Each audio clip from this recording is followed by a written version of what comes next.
This lecture is about the early English reasons for colonization.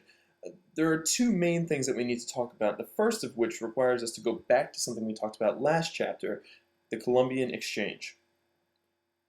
As a result of the introduction of American crops to the English diet, the nation's population doubled from 1530 to 1680.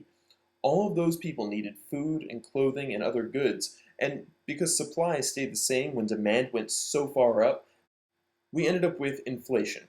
At the same time, wages fell as the number of available workers increased, so you have higher priced goods and people making less. There was no minimum wage at the time, and factory owners, being good businessmen, would always choose the worker who would be willing to make less. Anyone who could capitalize on the needs of this growing population, people who could make clothing or owned land to rent, became more wealthy, while landless workers and those with small amounts of land fell into poverty. Landlords wanted more space in the fields to raise sheep to capitalize on the growing wool industry, so they raised rents, which forced many off of the land and into the cities. London, as an example, tripled in size by 1650 to almost 400,000 people. The wealthy leaders of the country, when faced with this growing population, believed that the only way to avoid rampant homelessness and overcrowding was to send people to colonies in the New World. Many people also believed that the only way for them to be successful would be to move away from the large populations to a place where they might find new opportunities. Considering that during Henry VIII's term, there was actually a law that said that those without jobs could be whipped, branded, forced into the army, or hanged, it's no wonder that many sought to find new lives in America. So overpopulation was the key to the first issue as to why the English were leaving England for the New World. The second is religion. In 1517, this guy, named Martin Luther, a German monk, wrote a document that would come to be known as his 95 Theses.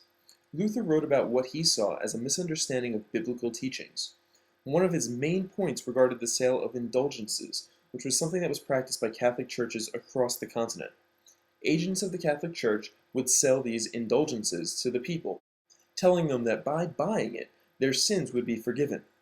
This practice was supposed to raise money for the building of St. Peter's Basilica in Rome, which, cost a couple bucks. Luther believed that only God could grant forgiveness of sins, and anyone selling forgiveness was wrong.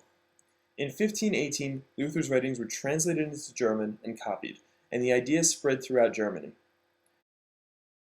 By 1519, just 2 years after Luther famously nailed his 95 Theses to the door of this church, France, England, and Italy had all heard Luther's arguments. The actions of Luther and others led to the Protestant Reformation, which was a major splintering of Christian faith. Many modern Protestant religions, like Lutheranism, Presbyterianism, and Anabaptism, have existed since this period. So what does this have to do with England? Well, in 1533, Henry VIII wanted a male heir to the throne, and he also wanted a new wife. Catherine of Aragon wasn't doing it for him, and Anne Boleyn was knocking his socks off. So he asked the Pope for an annulment of his current marriage. The Pope refused, saying that Catholic law forbid divorce. Now, the King of England already didn't like that some Italian guy was involved in affairs of state in England, but the ruling pushed him over the edge. Rather than accept the Pope's ruling, Henry quit the Catholic Church, founded the Church of England based on some Reformation ideology, and proceeded to make himself the head of that church with Parliament's blessing.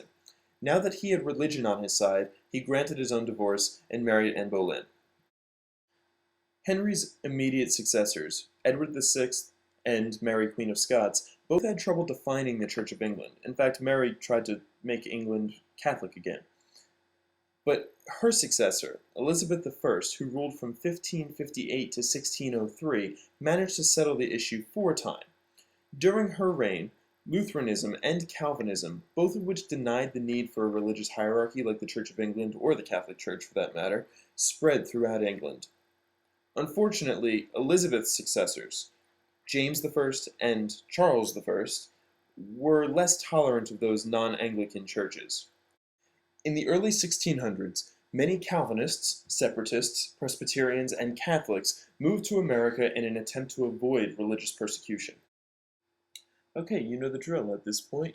If you have any questions, make sure you write them down or bring them into class, fill in your identifications, and take the quiz for video 2-3.